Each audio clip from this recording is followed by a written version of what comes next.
Hey everybody, this is Jose. How are you, everyone? We are about to get started in just a moment. As always, let's use this time for a quick sound check in the form of a hello in the chat box. That tells me that you hear me, but also it's obviously nice to receive a hello for everybody part of this session today. So please go ahead and type hello when you have a moment. Thank you so much. Thank you so much, Mark. Good to see you, Mark. Joe, good to see you. Very nice. Cool. 20 seconds to go, everyone. We're about to get started here. How are you, Jeff? Good to see you. Very nice, everybody. Cool. 10 seconds to go. Almost there.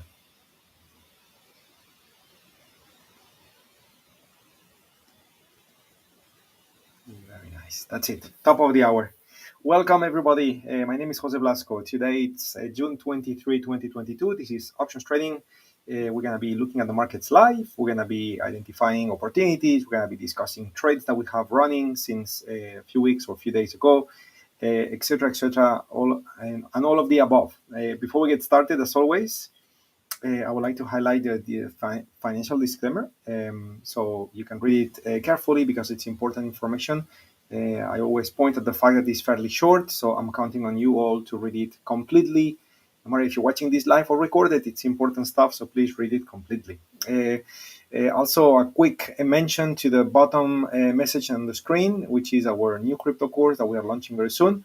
So if you're interested, just know that there is a special promotion for the launch, where since it's a brand new course, we are having it discounted. So you can go ahead and take a look. Very nice. Perfect. So I'll turn off that particular text. We don't need that during the session. I will also highlight our questions page, which is the next place where I want to go.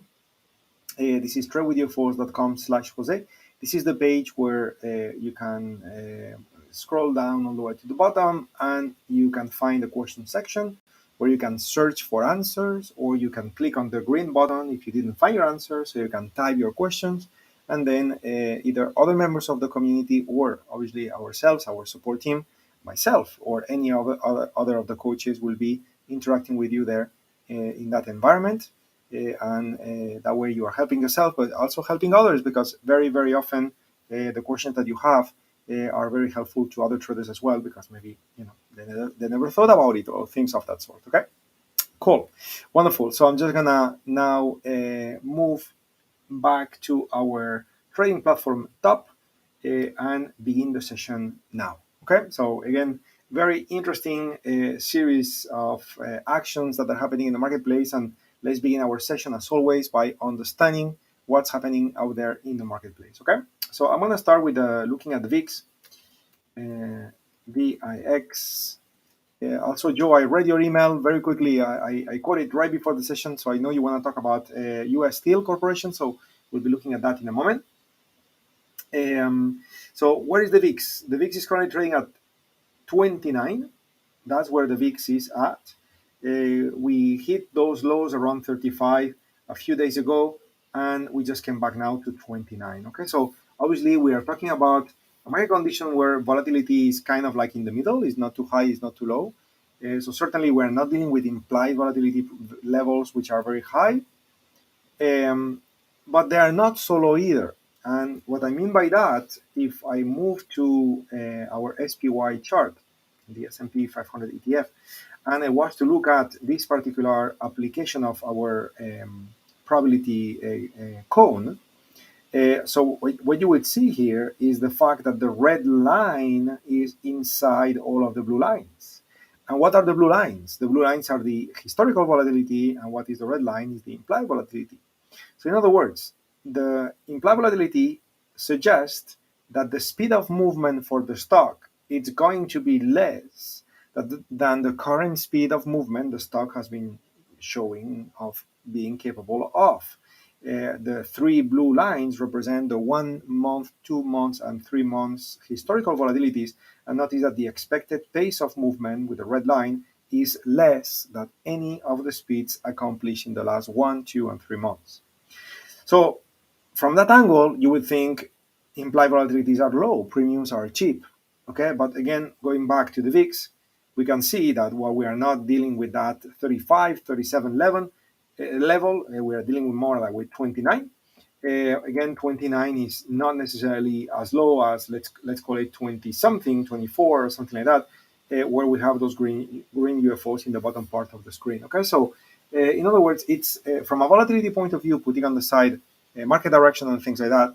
To be honest, we are at a price level where almost everything makes sense.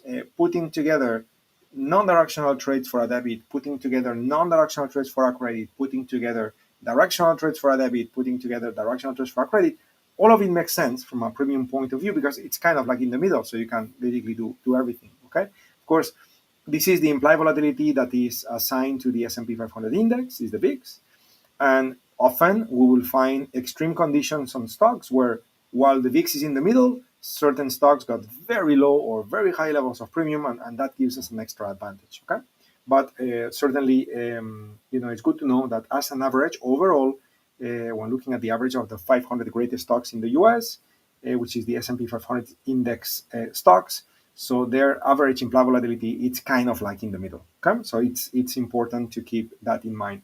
Now, the downside of the current condition we have, going back to the SPY, where the red line is within the blue lines, is that I would expect that in many cases we're going to have a similar behavior in many stocks.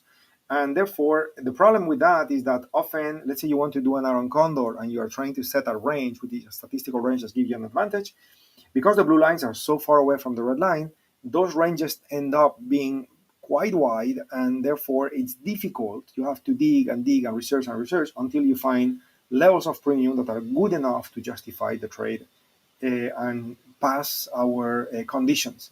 What I mean by conditions, especially if you're new to the sessions, so when we use the spread builder, we often use filtering conditions, and among those filtering conditions, we use templates, which here, for example, I got the Aaron Condor preferred parameters. So when using those parameters, okay, which I'm going to load here, so we are asking for a minimum of 35 cents. We are asking for in the money option, in the money probability or break-even probability of a maximum 30 or 25%.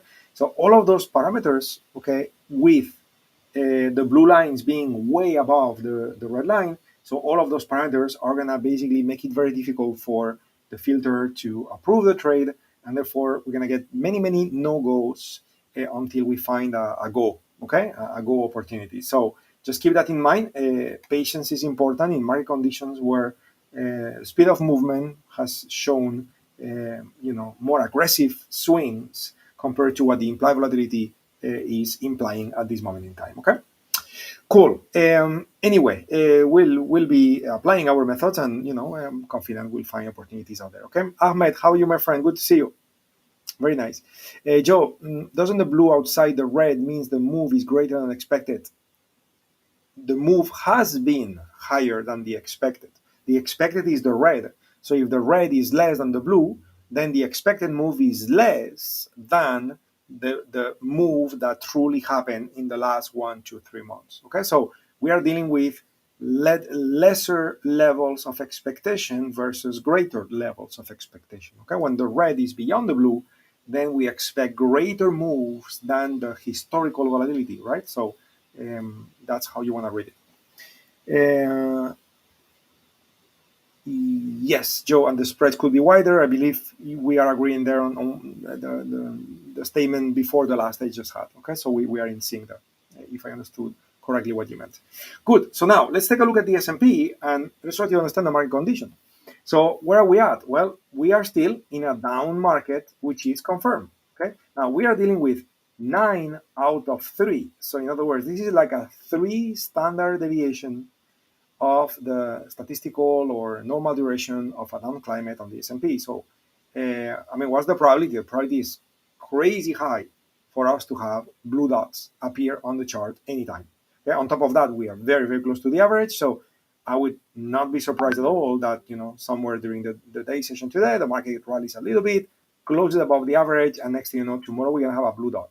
Now, a different story is it going to be a thick blue dot and therefore confirm, or is it going to be a thin blue dot and maybe not confirm yet? So that we'll need to wait for tomorrow, because it has a lot to do with the magnitude of the move, has a lot to do with autoclimate, understanding that we're dealing with impulses versus corrections, and things of that sort. And at this moment in time, it's too early to assess, because first of all, we are still in a down climate. But again, if we were to move to become blue, so we need to see the price action, and autoclimate will tell us tomorrow. Now, so again, patience, okay? Kind of like copy paste from what I said last week, okay? We are in a down climate, okay? Even though the market didn't really go further down, you can see how the ATR spread is just going down. So again, all of this is telling us that we are in a market condition where probably we're going to see some blue.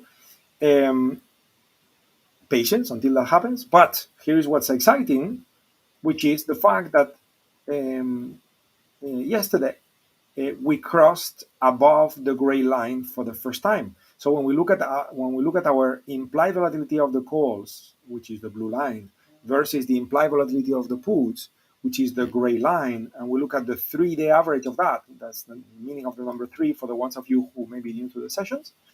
So when we look at that, we can see how the implied volatility of the calls is now, for the first time since a long time, winning. So what does that mean? Nothing yet, because we're in a down climate. So nothing yet. But if tomorrow we got the market go up and we do have a blue dot, okay, and the blue dot is thick, not thin, because if it's thin, we are dealing with a non-confirmed climate, and again, patience, okay? But if the climate is confirmed, given the fact that now market data coming from the options arena is showing buyers are around, which is something that we didn't have for a while, but now finally we get some evidence of buyers coming into the market. So if the climate confirms itself, and we know we got buyers in the market, so then getting a bit more in the aggressive side of being directionally long would make a lot of sense. Okay, and then again, we won't meet tomorrow, and we don't have any session scheduled for options trading. But you know the rules. We've done that many times in the past. So when that's the case, you would come into your matrix, and when you do your search for bullish opportunities, or you will start looking at opportunities where the group rotation is up, etc., etc., and you will be looking for those opportunities for bullish candidates. Again, all of this is assuming that we have a change of climate and the climate is confirmed into tomorrow, which I would not be surprised that's the case. Okay, but we're gonna have to see that tomorrow. Today, if we look at the implied volatility real times, we still see minor, but still some signs of buyers in the market. 26% is the volatility for the calls, 25% is the volatility for the puts. So the blue is above the gray intraday, real time, and the blue is above the gray in the 3-day average. Okay, so multiple ways to assess and multiple confirmations, if you wish, that buyers are in the market. Now, remember, we had a very interesting conversation a few weeks ago when it comes to the volatility of the calls versus the puts, and how to read it and how to utilize this information and everything else. And again, this is not a timing tool. That was the conclusion. What this is telling you is that there are buyers in the market. You don't know at which price, though. I mean, you could dig a bit more. You can look at the UFOs. You can look at open interests, right? And so, for example, here it looks like there is plenty of open interest at 380. So, we may have buyers at 380. Again, all of those things could be done. By looking at the blue line versus the gray line, you will not know. The only thing you know is that there are buyers in the market. You don't know the price point, but they are buyers. So if there is a change of climate and it's confirmed, you have the confidence that buyers are around, and you have a UFO, and you plan the trade, and target is far enough, reward to ratio is justifiable, etc., etc. Taking the trade based on the type of methodologies that we run makes a lot of sense. In the end, it's obviously all depending on you and your trading plans, but I guess the rationale of what I said, it's making sense. Okay. Totally different picture on the TradeStation feed. Are you talking about the volume map, Mark, or what is it that you are referring to?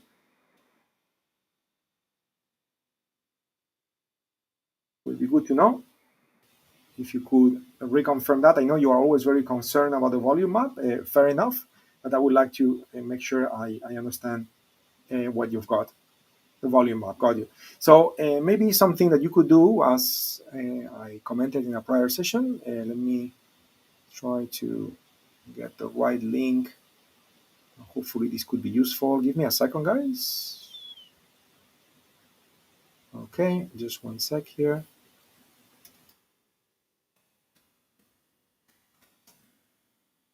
Okay, yes, that one.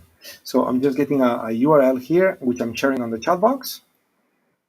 Here we go. So it's on the chat box. So Mark, feel free to use that URL, take a screenshot of your screen, paste it in there, and then reply in the chat box with the link so I can see what you see. Okay, and that way, hopefully that can help you better.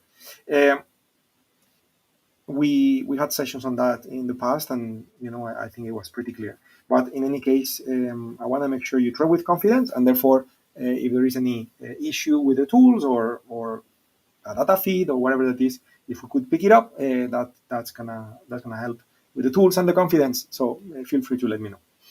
Anyway, so what else about the S&P?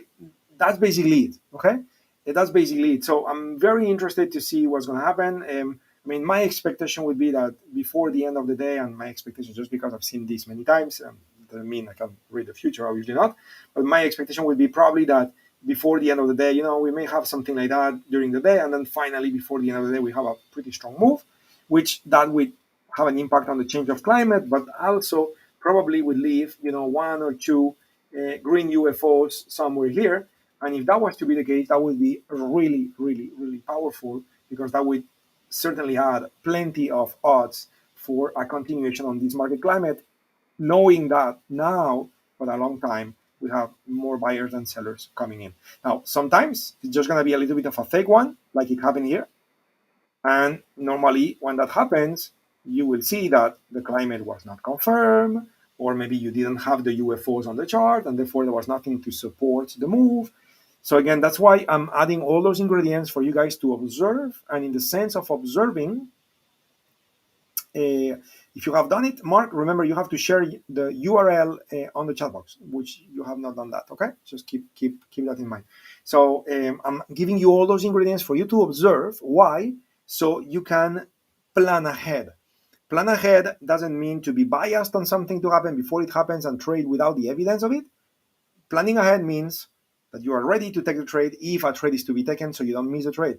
That's why I'm giving you those ingredients so you observe and you understand market mechanics and how things are happening. How the markets are kind of like a cascade effect of things that happen. Something happens and it triggers something else, and that triggers something else, and then you have this, kind of like a confirmation and move that happens, and now you're ready to go. But again, seeing the things happening in a sequence is going to help you to not to miss the trades when they are going to happen quickly. Okay, cool. Anyway, so trades that we have out there, and if there is any question when it comes to the market analysis, go ahead. Mark, I'm waiting for that URL with your screenshot. Send that when you can. In the meantime, I'm going to start with the market review, with the trade reviews. In this case, we're going to start with Verizon, which is VZ. And again, I don't have too much to comment on Verizon. It's going back higher. So if we look at this particular move, so it's moved way higher, right? Very, very strong moves to the upside, which is good. But at the same time, really, what we need that trade to do is to reach all the way 55. That's what we need this trade to do. Because if it doesn't reach 55, good news, this trade cannot lose money, but it's going to make a limited amount. Okay, so I'm going to just show you the risk graph for the ones of you that maybe new to the session. So this is a trade that we put together using multiple weeks before, and there is a locked profit in of $36, as you can see. Okay, and if it rallies at 55 or above, then we're going to make 286 or more, right? So we are now currently making net $61.5 if you aggregate everything. If I show you the Think or Swing account, you would see a different P&L for Verizon. You would see 9.5 negative, and you would be like, how can that be? Well, of course, because we have already closed trades in the prior weeks. So if you were to add all up, so net, we are up by $62 at this moment in time, okay? So again, we need a push. We need an extra push. Good news: if the S&P turns and that stock is proving strength and everything else, we may get to 60. We may get to 55. Okay, so that's looking pretty good for Verizon. But we do need the move. July 15 is the expiration date. Okay, so we got like, let's call it 3 weeks to go. Let's see what's gonna happen. Okay, there is no management to be done on this trade. We're just gonna let it be. Okay. Cool. Joe, feel free to share using Snipboard as well, the screenshots. If you want me to compare and comment, happy to do that, okay? Now, MA, okay? MA is the next stock in the list. Okay, so MA. So, well, actually, I don't need to comment on this one, to be honest. If we look at the Thinkorswim account, it's gone. And why is it gone? Okay, well, it's gone because all of the options that we had on this trade, let me come back here, positions, MA, all of these options, which were, calls and puts using the following strikes, 33.30, 33.35, 32.5, and 33.0. All of these expired in June 17. The call side was out of the money, so they just expired worthless, and they were gone from the account. And the puts, they were both in the money, meaning that one was exercised and the other one was assigned, and therefore they neutralized each other and they were gone. And this trade ended up with a profit that we calculated. I forgot how much it was, but I think it was $60-something per contract. So this trade is over, and therefore I'm going to delete MA MasterCard from here because this trade is over as of last Friday. What else do we have? We have Delta Airlines. Okay, Delta Airlines, which is the last trade that we have running at this moment in time in the account. This is a trade that we commented on the other week, where that stock has moved very, very aggressively in one particular direction, in this case to the downside. We are more or less trading at the same levels we were last week. So basically what I commented on last week kind of applies today as well. So notice how we are hitting that red line. That was the statistical, end of the range, if you wish. We are kind of playing with that figure. So, which is nice to see in a way. I mean, it's not like we don't know it. The way we project figures, the way we anticipate size of moves and things like that. Obviously, those mathematical calculations that we do and project with the probability code are pretty powerful. We can see it here, how this red line is actually meaning something. But we are there, meaning that it's actually a bad news because we reach the statistical end of the range, and this is a non-directional trade, meaning that we are way past the 36 strike, and therefore when it comes to the 43 calls, if we are going to be rolling our calls, we're not going to get premium because we may not even get filled, as we didn't, right? You can see the 43 call order that I got there that was activated on Monday at 15 cents, never got filled. Why? Because this thing is trading at 1 cent and has never been trading at 15 cents or more during the week, and that's why we have not been filled. So that's the downside. That's the problem of being so low. And second, the other problem of being so low is that even the 36 strike is very deep in the money, and being very deep in the money, the problem of that is that the amount of extrinsic value in it, in that option, is very little. Why? Because it's almost a sure thing it's going to stay in the money before expiration because it's deep in the money, and therefore the amount of extrinsic value is little. So rolling will pay you very little. Last week we rolled the 36 put just to avoid assignment. So we're going to do it again, but I would expect very little premium available for the roll. Now, before I do the roll, sorry, not this one. I wanted to click on option chain. Before I do the roll, I want to look at the current weekly expiration and the next one. And also I want to look at the 36 strike, which is the put one. Okay. So when looking at the 36 strike, okay, notice that we are talking about 680 to 660, and we got 680 to 665. So guess what? If we get 5 cents for the roll, we're going to have to say thank you. So basically, we are doing rolls to avoid assignment. We are not necessarily benefiting from the roll. And the reason why is because that stock has moved a lot since we entered on that particular day at this particular price. So good news and bad news.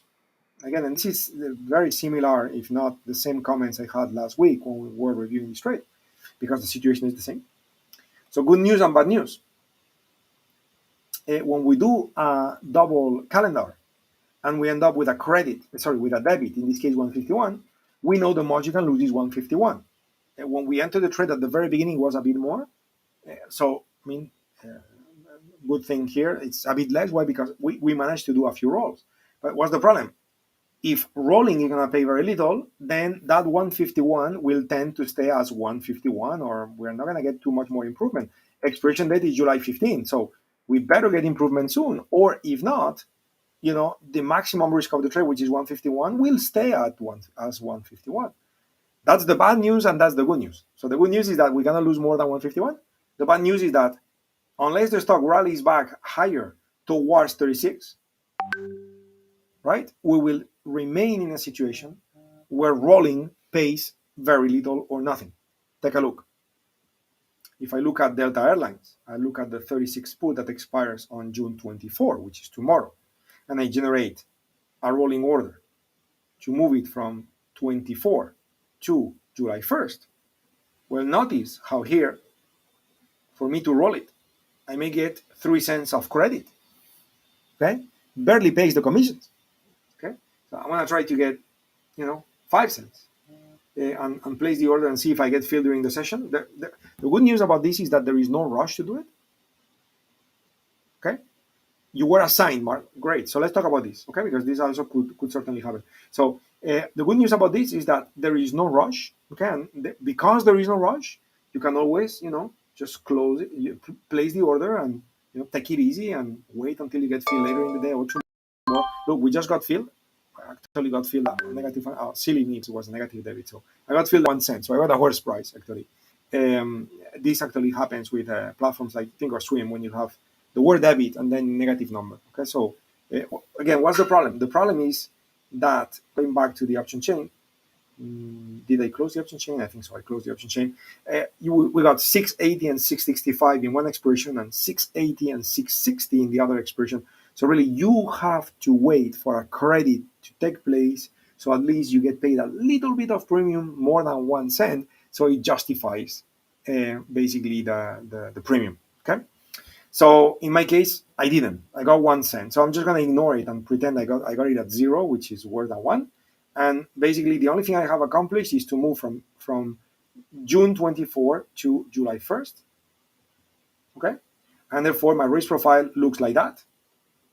Okay, which again, worst case, if you look on the left, is to lose 151. Why? Because the only thing I did is move the date, but I still got 151. So that's the good news. You cannot lose more than what you pay for, but it's not improving, right?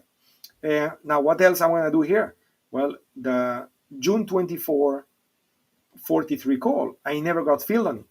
So I'm going to try to change my order for July 1st, which I'm pretty sure I won't get filled at 15 cents. But we'll try. Okay. And again, notice how, that would leave exactly the same P&L because I didn't get filled, so I didn't get more premium. Again, good news. As we are approaching earnings, volatility is likely going to rise. And as it rises, we are now building up a green area above price. So the trade is working according to plan. The only issue is that because it moved too far from the midpoint of the range, the rolls are not helping the trade the way we would want it to be. So that is trading, my friends. And that's the most we can do. So I'm going to edit my call order. And instead of July 24, I'm going to go for July 1st, okay, with 15 cents, okay? And I'm just going to do it day. I'm going to do it good till cancel. Yes, correct. And we're going to change the activation rule. We had an activation rule. To be honest, I'm just going to remove it. Okay, I'm just going to place the order to be now. Okay, confirm and send. So let's see if we get filled on that order.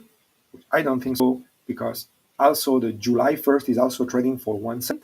So I need the stock to rally to get better rolls on the puts, and I need the stock to rally to get some premium on the call. As long as the stock stays down, the trade will end up with $151 of loss. That's it. Okay, so that's how a double calendar would work, which is part of the plan. Nothing strange, all normal, and we just wish the stock to rally. So I'm just pasting here the new trade that we have with July 1st, and that is, what I have on my side.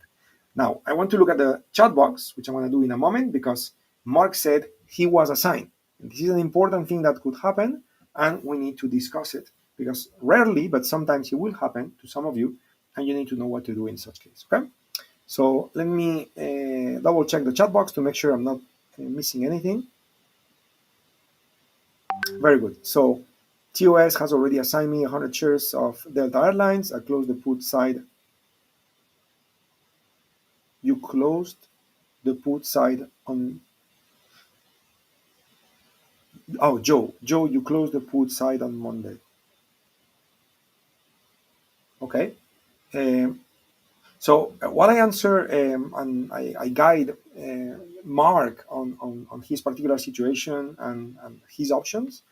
Joe, if you don't mind, if you could explain why is it that you close the put side? Because we are waiting for July 15. Why? Because earnings for that stock are going to happen as we are approaching July 15, and we're going to get certain benefits. Plus, that stock is so oversold that we may get a little bit of a bounce, and maybe next week when you roll, you get more benefits. So closing it now, really, basically, you are locking in some loss, less loss than 151.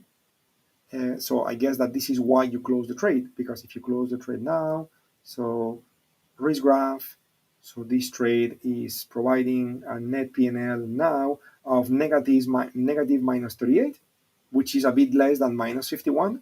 But really, I personally don't see the point of closing it now. So I would like to understand better your thinking. Maybe you were approaching this trade with a different type of management, and it makes a lot of sense. We had many cases in many rich conversations here where some of you have presented an alternative to what I'm presenting to you guys, and options give you options. Okay, so there are many things that we can do that make sense, but I'm curious to understand. Okay, Jeff, no premium at all. Exactly. So that's why? Because that stock just dropped too much. Okay, so we just need to wait for a bounce, assuming that's going to happen. If it doesn't happen, worst case, we'll lose 151 per contract. Okay, so Mark, you were assigned 100 shares last night. So again, we had conversations concerning assignment and exercise before in the sessions. And the first thing I would like to say is many times when options traders that are less experienced, they will hear the word assignment or I've got assigned. The first thing that happens is a level of concern and oh my God, what is going to happen? Well, in this case, nothing. It's not a big deal. The biggest thing that happens really is the impact on margin, the impact on capital allocation, the impact on buying power. Why? Because to be assigned 100 shares, you need the capital needed to own 100 shares. Therefore, you may have X amount of capital available for trading in your account, and now plenty of that capital is being tied up on this trade. And if you didn't have enough capital, guess what? You got a margin call, which means the broker now is asking you to add more money. Okay? So all of those things could happen. Now, is it a big deal? Is it an issue? Not really. Why? Because you have been assigned on the short 36 put, okay, which then has been converted into 100 shares long of stock. So you are long 100 shares of stock, and you kept all that premium. And while you own 100 shares of stock, you also own the 36 put.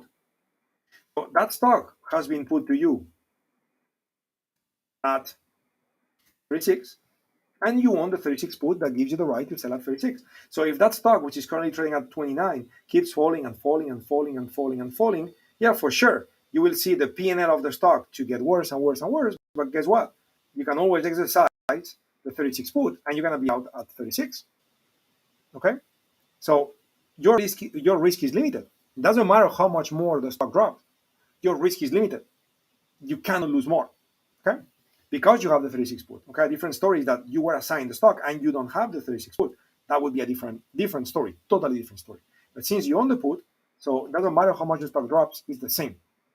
So what would be an intelligent thing to do? Well, since you were assigned those shares yesterday, when the closing price of that stock was trading up here, right? So since that happened yesterday, okay. So something that you could do is wait for the price of the stock to go above the closing price from yesterday. So let's say tomorrow, the day after, the stock rallies a bit, and now the stock is trading somewhere here. So what can you do? You can then close the stock, okay? Close the stock and sell a new 36 put using July 1st expiration. Okay? Using July 1st expiration, which is the same one I got myself when I did the roll a moment ago. Okay? So you could do that. That would be ideal because, again, We all know options got gamma, and by doing that, you have more deltas. I mean, to be honest, you have a lot of deltas on the put too because it's very deep in the money. But you may have a little less than 100 deltas, where the stock is 100 deltas. So if the stock rallies above the closing price yesterday when you got a sign, so you may be able to get more or less the same amount of premium in the put that you would have got yesterday. Plus, you get a little bit of extra limitation on the loss on the stock because the stock is trading slightly higher than what you got it assigned at yesterday, and therefore you get a little mini, let's call it that, pseudo arbitrage opportunity there, and you take that, you sell the new put, and you're back to where you were, like if you never got assigned. So that would be a nice move. Now, what if the stock never comes back? Well, if the stock never comes back, no problem. It doesn't matter how much it drops because you own the 36 put together with the long shares. Basically, you just lock in your maximum loss on the bottom part, which is again the same situation you would have if you never got assigned. The maximum you're going to lose is 151. It's the same story. So the only difference again is the margin implications. The amount of capital needed to own the shares is more than being short a put together with being long a put. Okay, so not a big deal from a risk and P&L point of view. The only implication is capital allocation. Sorry, not capital allocation. Is buying power.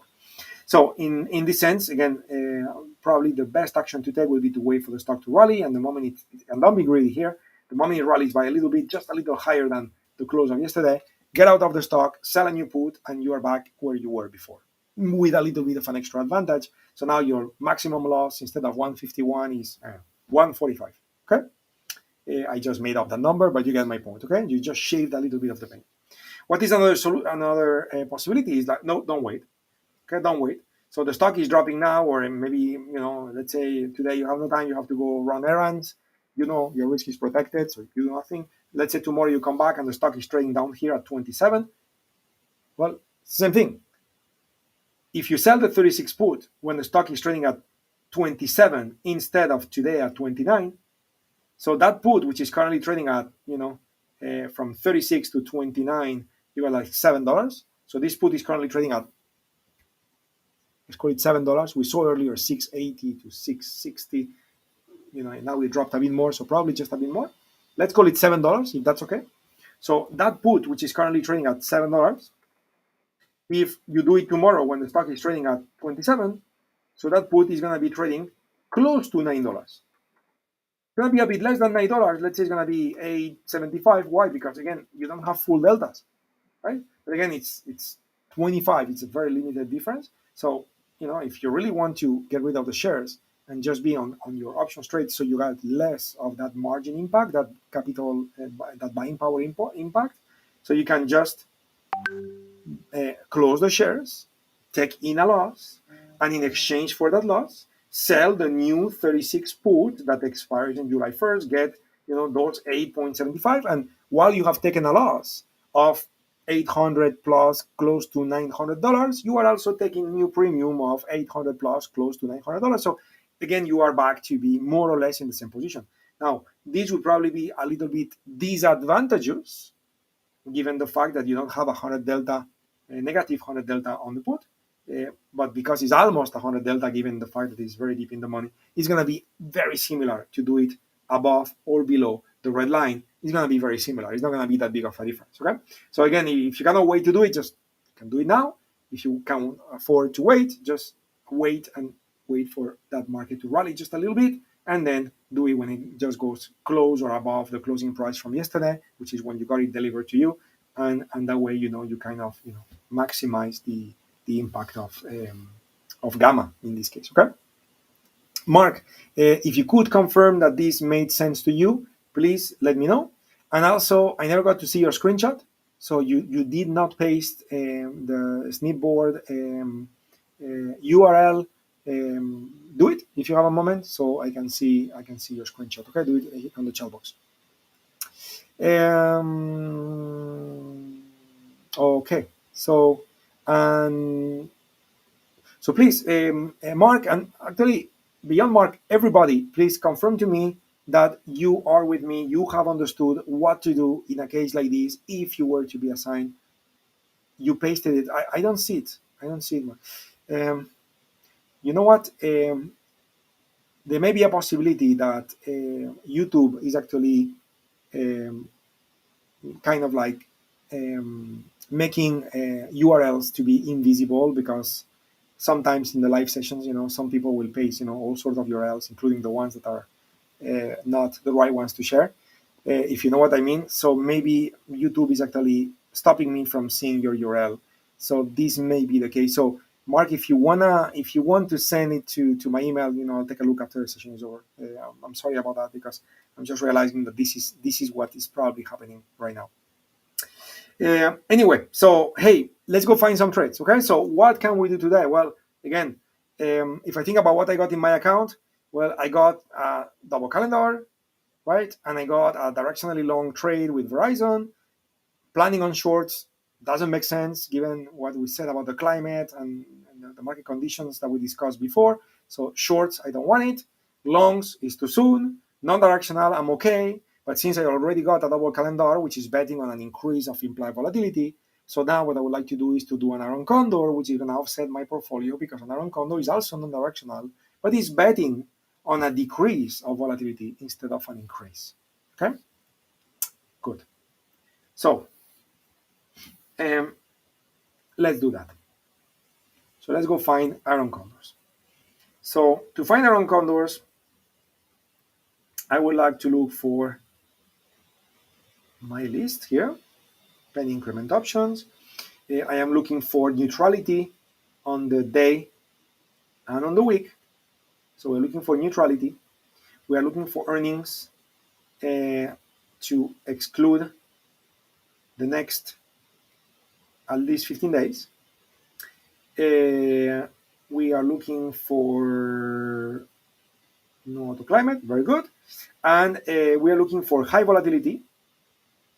Okay, so we're looking for high volatility. The typical action is, I always start with mean greater than 80, which is very demanding, so I make up nothing. Let's see, I got nothing.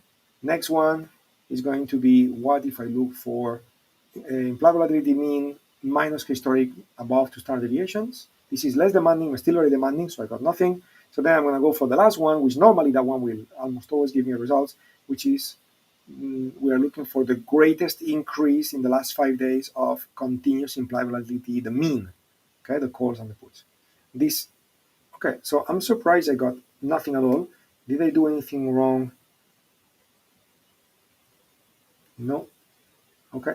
So really, that's the problem I was mentioning before with the blue lines of the probability cone to be above the red line. Okay, that's always a problem. So okay, so what to do in a case like this? Well, you can play with the strengths. Instead of daily and weekly, move for 2 days and weekly, for example, and see what I find. And now I got 2, so we can examine those 2 and see if it works. The other choice is to do 2 day and 3 day. That's another possibility. And I got a few more. And the other choice is to do 3 day and weekly. And now I have 1. Okay. So again, all of those are the choices. I'm just going to go for the first one on the list just to keep consistent in how I approach the changes on the matrix when I'm looking for the opportunities. Okay. So we got GameStop and we got Popular. So let's take a look. We're going to start with GameStop, GME. Okay, so earnings happening very far in time, all the way in September. Okay, all the way in September. So we have many possibilities for expirations out there. Let's take a look at the skew. So let me take a look at the skew. I'm going to look at calls and puts. And I'm going to look at multiple expiration dates. So July 1st, 8, 5. Okay, so let's take a look. So what do we have? Well, first of all, huge, massive difference between calls and puts, like crazy. 140 for the calls, 160 for the puts. That's a very, very big difference for implied volatilities of the same expiration date. I need to check the option chain for that. That would be like, for example, let's take a look at August 19.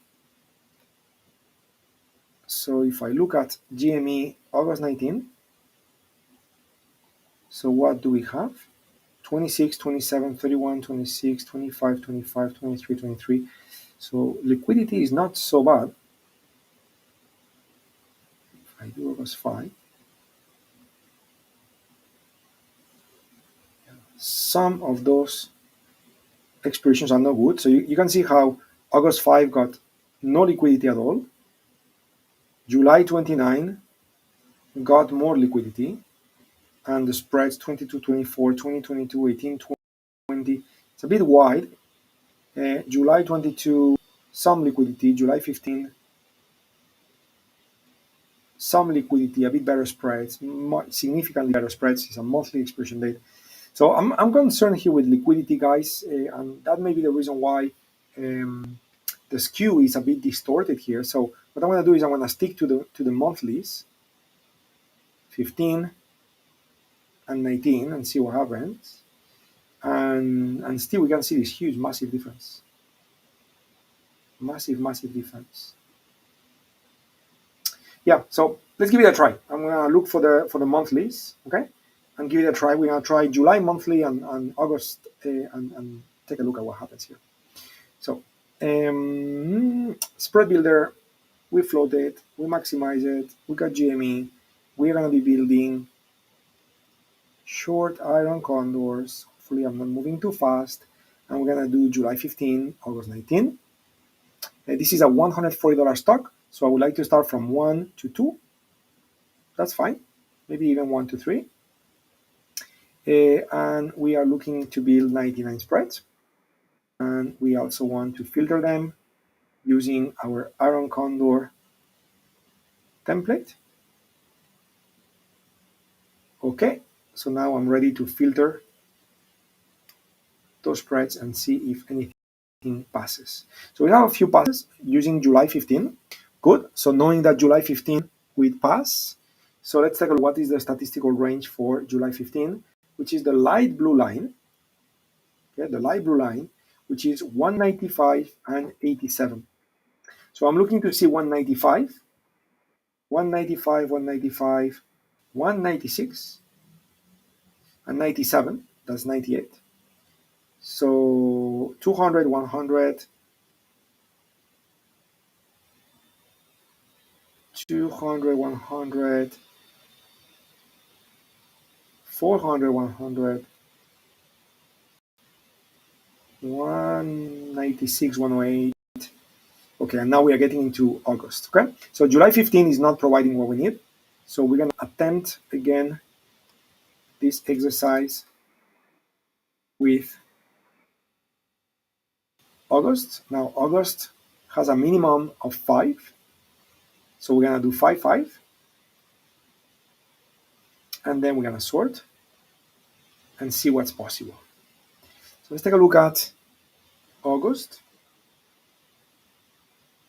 It's August 19, all the way there. Okay. So August 19, again, we are dealing with the light blue line, which is 220 and 60. Okay, so 220 and 60. So let's take a look and see if we got 220. So we got 222 and 47. That would pass. Now, what are the bid and the ask? 70, 92, 1, 2. So it's wide. 9, 12, 8. This is wide.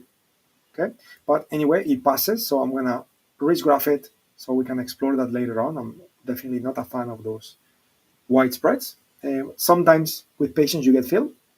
And as time passes and we approach August, so it gets better when it comes to liquidity, even though it's not a very good starting point. So then we got 222 and 52. We said we were looking at was 220 and what? 220 and 60. Okay, so 52 passes too. So let's see. 222 and 52 passes. So we got 76 to 187. That's a bit wide. That's a bit wide. That's a bit wide. So all of this is wide, but I'm going to graph it. So we analyze this later on. We got 220 to 67. That's no good. 230 no good. 212, 220 to 72 no good. 232, 72 no good. Remember, we need 60 in the bottom part. We are in 70s in the bottom part. That's it. And then we enter the fail territory. Okay, so that's it. Okay, so those are the two choices that we have. So let's understand better these choices. So we got 229 if we get filled on this one. We got 208 if we get filled on this one. So really 229 would feel better. 222 and 47, we got 222 and 52. So the trade on the top is much better. Okay, now problem concern. Okay, is the fact that that strike got wait a moment. This is $10 risk. How can that be $10 risk? I said 5, right?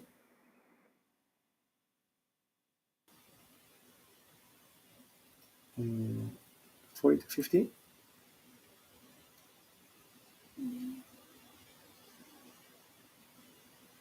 Where did I get those trades?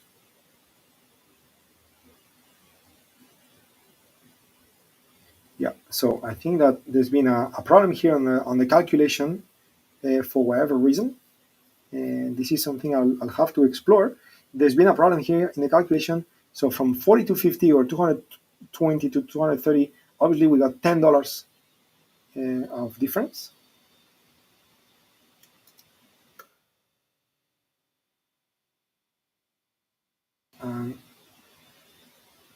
Yeah, so there's been a problem here in the calculation, guys. This is risking more than $500. It's risking $761. So I'm not comfortable with this because I like to give you trades that are easier for you guys to practice. Nothing wrong with taking the risk if it's part of your trading plan. I'm just saying that probably for newer trades in the community, it's probably a bit too large for practice purposes. So since we have a bit more time, let me go back to the matrix and try to find something better.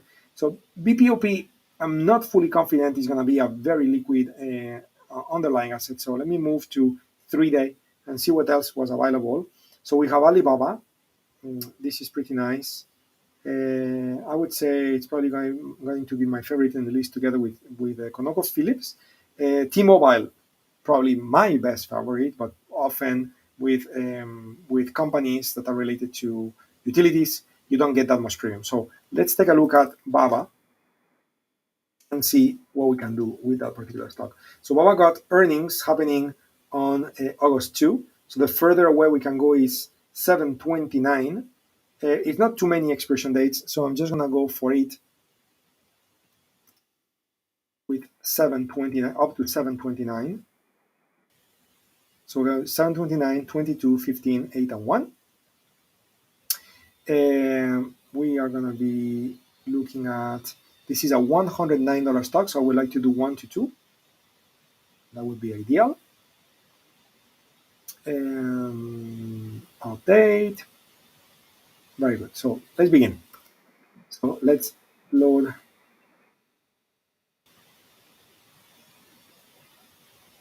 $99 spreads. Let's sort it.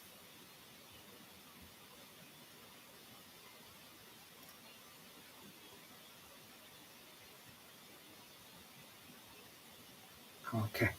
So we have 2 passes in this case with July 1st. Okay. So let's take a look at July 1st. July 1st is right here. Here we go. The light blue line shows 129 and 90. So 129 and 90, and this is 123 and 118. So it doesn't work. So let's go ahead and get rid of July 1st. And let's start again.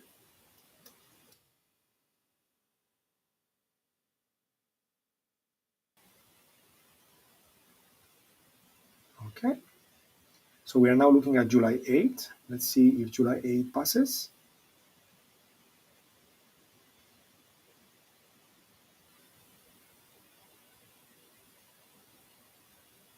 We got 1 pass all the way on July 22. Okay, all the way on July 22. So July 8 and 15 does not pass. So let's go ahead and redo it using July 22 to see if we got more passes. So now we got July 22, a collection of passes here. So let's go ahead and go back to the chart to find out our July 22 and see what are the values for the light blue line, 146.73. You see the problem. The expectation is this, and this is where we may go. So when you have that, often you get a no-go when planning to trade because, again, as an average, the implied volatility of the options is not good enough unless you got price anomalies. Okay, so it's worth it to do because if you get price anomalies, it's pretty nice. But in this case, I'm feeling it's going to be tough. So 143.73. So 143, 143, 143, 136, 143, 143, 143, nothing, 120s, 130s. We're looking at 143. Okay, we went all the way.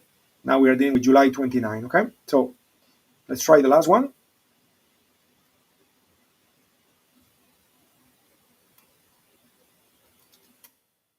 Okay, and we are going to sort this again. Go back to the top. We have a few passes with July 29. I'm not going to bother. It's 131 to 136.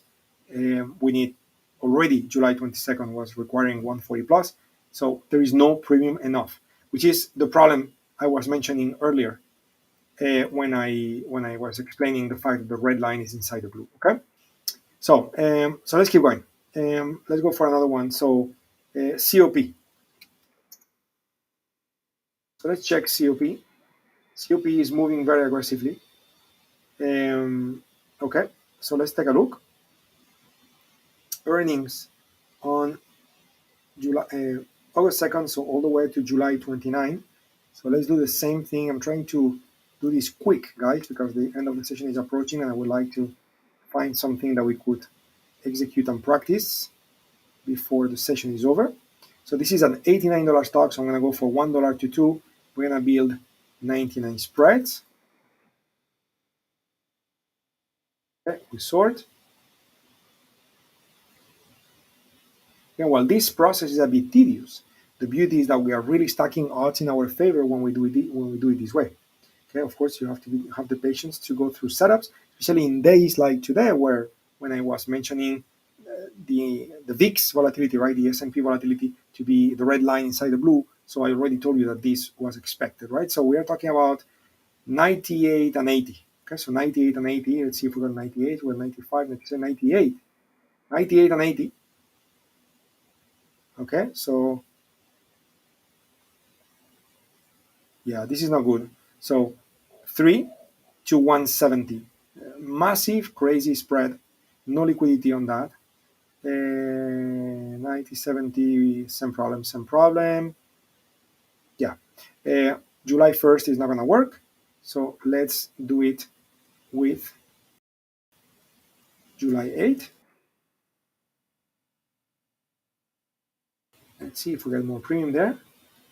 Nothing passes with July 8th. So let's check July 15.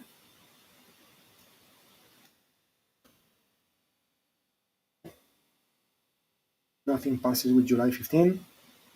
Let's check. This is saving us trouble, even though it's using our time to do the analysis, but it's saving us trouble because if nothing passes, it means that some of the parameters are not met, and therefore we'd be dealing with low quality opportunities. So last one to check, July 29. I'm actually surprised that nothing at all is passing really on those further expiration dates, but that's what it is. Okay, so yeah, no trade on COP. So what else did we have? We had Oxy. Okay, so let's take a look at Oxy. Very nice moves. Earnings on July 9. Look at that, it's copy paste. So August 2. So we are looking at July 29 for Oxy. 1/8/15/22. Close. Update. And we are going for 199, and then we sort. Okay, I guess you guys are just waiting patiently. Thank you for that. So July 1st, what do we have? So July 1st, here it's nice to see that red line is beyond the blue line. So we should have a greater level of easiness to get the trade. Doesn't mean every trade is guaranteed to pass the rules, but certainly it's going to make it easier. So 61.5 to 49, 61.5, 61.2 to 49. Okay, so 26, 27, 35. This is good. Okay, and this is liquid, so I'm just gonna graph it. 61, 61, 4 and 49. So this is good. Graph it. 61, 2 and 49. This is good. Still July 1st. Graph it. And then it fails. Okay, great. So when it comes to July 1st, I'm just gonna pick one. So this one provides you a profit of 23. This one is 49. And this one is 20. Okay, so risk of 20 to make 80, risk of 23 to make 77. Obviously, I rather do 80 against $20. Oh, sorry, it's the opposite. I really risk 77 to make 23. That's a better one. So I'm just gonna close this one. And now between these two, you are about to make 41 in exchange to make 159. And again, the bottom one seems to be better. So I'm gonna keep this one. We'll see if we approve it later or not. This one will be a July 1st expiration. Now let's take a look at the other expiration dates. If we start with July 8th, do we have anything that passes?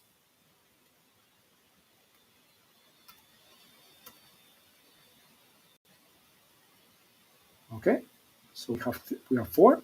So July 9.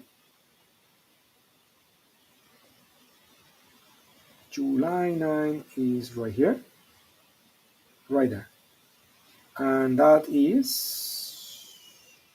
63, close to 64, and 46. So 63 close to 64 and 46 something. So this could pass. 63 and 46. They could all kind of pass, really. But it's obvious, like 43% return on investment. The one I picked before is the best. So I'm just gonna keep it like that, and now I'm gonna go and check July 15.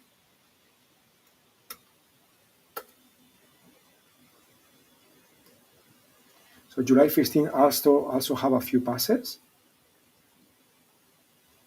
So July 15 is right here, and we are talking about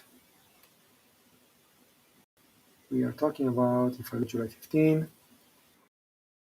65, 6, and 45. Okay, so 65, almost 66, and 45. 65, almost 66, and 45. So the 45 is not good. The 45 is not good, and then we fell. So July 15 is not providing what we need. What about July 22nd?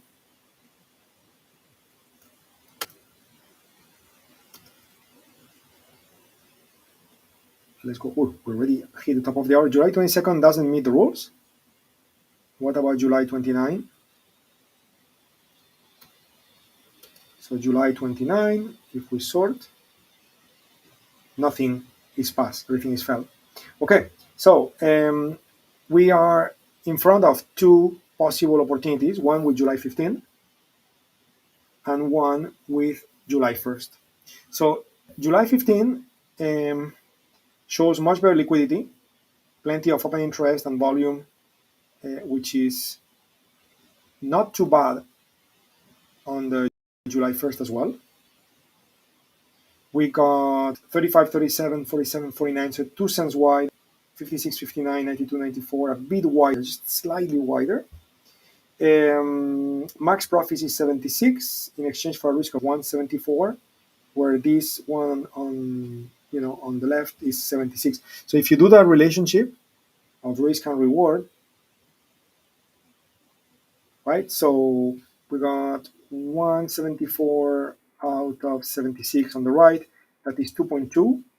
If you do 76.5 divided 24, this is 3.8. Okay, so you have more risk on the one on the left, you have less risk on the one on the right. So the one on the right is my favorite. And on top of that, the beauty here is that the one on the left, July 1st, because it's only a 1 week iron condor, you will not be able to do too much in case the market goes against you. With the one that expires on July 15, gives us a few weeks to massage the trade the way we do if that stock was to be a little bit rogue. So I'm inclined to do the July 15, but before I do that, I also need to confirm that I got UFOs. So July 15 is right here. So I'm going to draw a line.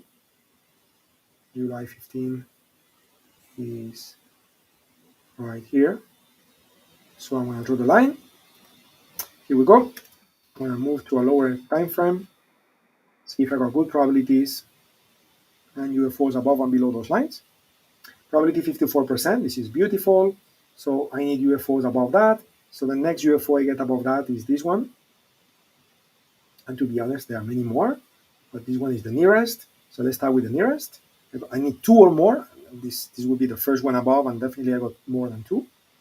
And on the bottom part, I would be located here 1 and 2. That would be my minimum, which as a trade setup is indeed looking good. So if I go back to the daily time frame, okay, we know this trade has break-evens of 63 to 46. So 63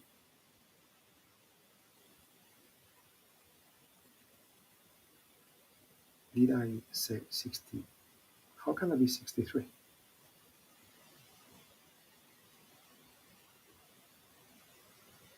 Did I July 15? Yeah, July 15.